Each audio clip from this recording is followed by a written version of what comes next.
अस्सलाम वालेकुम, मुझे कहते हैं मकबूल जाफ़र। नाजरीन, आज के व्लॉग में हम बात करेंगे आज बलूचिस्तान में तैनाती हुई है डीजी फूड की। डीजी फूड जिसको लगाया गया है फ़तेह मोहम्मद खजक साहब हैं। ये एक्स से डीसी नोशकी थे। अगर आपको याद हो, नाम आने से आपको कुछ वो याद हो रहा होगा कि नाम कहीं सुना हुआ है। जी बिल्कुल, नाम आपने सुना था जब 4 फरवरी 2020 को तफ्तान में इसी के अंडर असिस्टेंट कमिश्नर ऐशा ज़हरी ने केमिकल से भरे ट्रक पकड़े थे जो स्मगल हो रहे थे। और जब वो लेवीज़ थाने में गई थी अंदराज के लिए, तो दफ़ेदार ने ये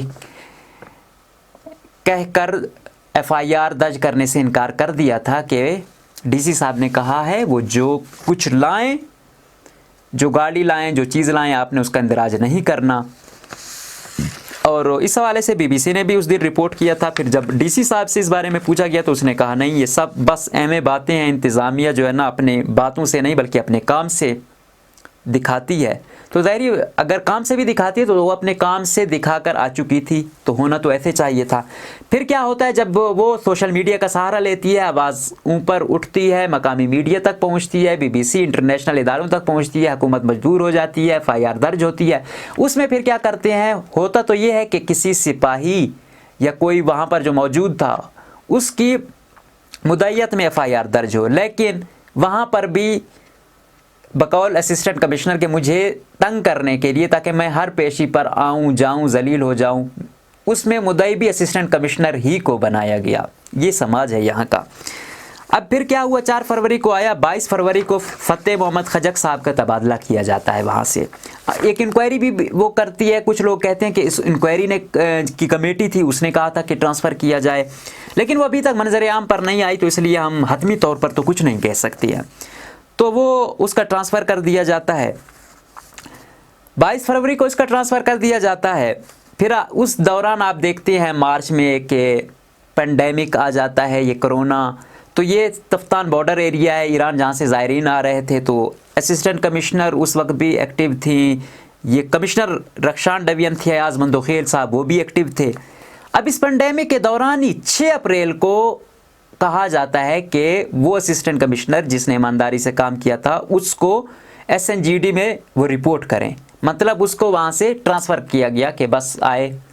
क्यों? क्योंकि ईमानदार है, बॉर्डर एरिए पर है, स्मगलिंग रोकी हुई है, बहुत सारों की जो है ना पेट में मरोड़ उठ गए हैं कि बहुत करोड़ों का पैसा कैसे जा रहा है। सिर्फ इसकी वजह से तबादला कर दिया जाता है। और कुछ लोग कहते हैं तबादले तो भाई वो हैं, होते रहते हैं। भाई उसे 5 महीने भी, 5-6 महीने भी पूरे नहीं हुए थे। ये कैसा असूल है, हर 5 महीने बाद आप किसी को भी वो करो? ये तो वो नहीं है ना। हम भी जानते हैं कुछ असूल होते हैं, ब्यूरोक्रेसी के भी कुछ असूल हैं। लेकिन ये जो हमारा मौजूदा चीफ सेक्रेटरी साहब है ना, इसको खुदा का डर है, ना इसको आयन का डर है, ना इसको अदालत का डर है, ना इसको इंसानियत का डर है। चीफ जस्टिस साहब कई दफ़ा इनको तौहीन अदालत के नोटिस जारी कर चुके हैं कि आप ये क्या कर रहे हैं। इन्होंने कोरोना के उसमें ही 10-11 उसके DC तब्दील कर दिए। चीफ जस्टिस साहब को सो मोटो लेना पड़ गया कि भाई ये क्या कर रहे हो। एक नया बंदा जाएगा, उसको कम से कम भी 5-6 महीने लगते हैं एडजस्टमेंट के लिए, आप इस दौरान भी वो कर रहे हो। अच्छा, वो रोक दिए गए। कुछ दिनों बाद इसने दोबारा वो कर दिया। इसने चुन चुन के बंदे अपनी टीम लाई हुई है। इससे पहले ये होम सेक्रेटरी पंजाब था, ये कमिश्नर रहा है इस्लामाबाद में। इस पर ये नैब के भी कई वो चार्जेस रहे हैं। होम सेक्रेटरी भी था, तो कई बातें ऐसी थी। उस वक्त मैं भी लाहौर में था, सुनता था, कई चार्जेस उस वक्त भी थे। तो खैर, ताकतवर बंदे हैं, कुछ भी कर सकते हैं। अब जब 6 अप्रैल को इन्होंने तबादला किया, 7 अप्रैल को उस वक्त रक्षान डवियन के कमिश्नर ने इनको एक मरासला लिखा था कि तबादले को कैंसिल किया जाए, क्योंकि ऐशा ज़हरी ने लेवीज़ रिसलदार को रिश्वत लेते पकड़ा था। इसके खिलाफ एक लॉबी बनाई जा रही है और DC से तो पहले उसकी अनबन थी। और इसके अलावा इसने काफ़ी अच्छा काम किया है, लिहाजा इसका ट्रांसफ़र रोका जाए। लेकिन चीफ सेक्रेटरी साहब ने भाई हर एक को बाईपास किया। हम कहते रहे कोई बात नहीं। उस जिसके अंडर काम कर रही थी उसने कहा कि भाई ना करो, उसकी भी नहीं मानी गई। उल्टा उसको क्या सज़ा दी गई, 7 अप्रैल को वो मरासला लिखता है कि कैंसिल किया जाए। 24 अप्रैल को उसको भी वहाँ से साइड लाइन किया जाता है, कमिश्नर को भी, कि भाई तू किसी ईमानदार बंदे की जो है ना सिफारिश करता है कि वो अच्छा काम कर रही है। हम तो अब मैं क्या कहूँ, नैबज़दा बंदे के बारे में मैं क्या कहूँ, मेरे पास तो अल्फाज ही नहीं है। अगर कोई जब आया था तो मैंने उस वक्त कहा था कि भाई इस सूबे का जो है ना हस्बे मामूल अल्लाह ही वारिस है, हम लोगों ने तो उठना नहीं है। हुकूमत और ब्यूरोक्रेसी ने तो, इनका तो है मुकमुका, इनको तो जाम को अपना वो नहीं है कि मेरे इख्तियारात क्या हैं, क्या करें हम। अपोजिशन ने जो है ना खरगोश की नींद सोई हुई है कि उसको भी मजाल हो कि कोई वो हो रहा हो। पंजाब में देख रहे हो चौथा चीफ सेक्रेटरी चेंज हो रहा है, ये एक नैबज़दा है। जब से आ रहा था उस दिन डॉक्टर मालिक साहब ने कहा था कि भाई ये नैबज़दा है, उसके बावजूद कोई भी एक्शन नहीं लिया जा रहा। ये लावारिस है, जिस तरह यहाँ की अवाम लावारिस है, ये सूबा लावारिस है। यहाँ पर बस किसी के इशारे पर कुछ भी किया जाता है, कोई भी मुखलिस नहीं है, क्या करें। अब वो जो डीसी था उसको आज डीजी फूड लगा दिया गया पूरे बलूचिस्तान का। अब सवाल उठता है इंक्वायरी कहाँ तक पहुँची है, उसमें क्या वो हुआ, वो मंजर-ए-आम पर क्यों नहीं आ रही। और दूसरा डीजी फूड साहब, फूड तो पहले ही बदनामे ज़माना डिपार्टमेंट है। इस बंदे को तो हर फूड के हर बंदे ने जो है ना नोचा है। फूड वाइज डिपार्टमेंट है जिसमें जो नीचे वाला है वो कहते हैं मैं तरक्की ना करूं, क्यों, उसके नीचे गुदाम शुदाम ज़्यादा होते हैं। नैब में आप जाओगे सबसे ज़्यादा वो इनके मिलेंगे, फूड की तबाहाली। अभी सरियाब में क्या हुआ, बाकी मुस्लिम बाग वाली साइड पर क्या हुआ, इन्होंने क्या वो किए हैं, क्या कह सकते हैं हम। तो बस आवाज़ ही उठा सकते हैं। अब चुन चुन के वो किया गया है फूड में। अब इससे पहले डीजी था, उसको फिर अब मेरे ख्याल में सेक्रेटरी बना दिया गया। उस पर पहले चार्जेस थे, उसको सनाला ज़हरी ने भी अपने उसमें वो नहीं किया।